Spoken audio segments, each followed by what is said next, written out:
Sakit sa ulo. OFW relate kay Talaga naman. kalagay sa may kuan sa Ay, sa nala. platito ay yung kuan yung takore na may chai. Tapos yung baso ay nasa ibaba lang. Yan ang dahilan kung bakit marami silang inuutos, di pa tapos yung pinapagawa sa atin, di ba? Ayan. Kaya nagkababaliktaran. Ayan.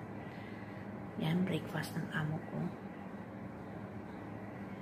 Nagmamadali daw siya, pero iba na may inuutos niya na naman. Kaya ayan, nakalagay yung takore na may chai sa kwan, sa may platito, tapos yung cup niya nandito sa baba, di ba?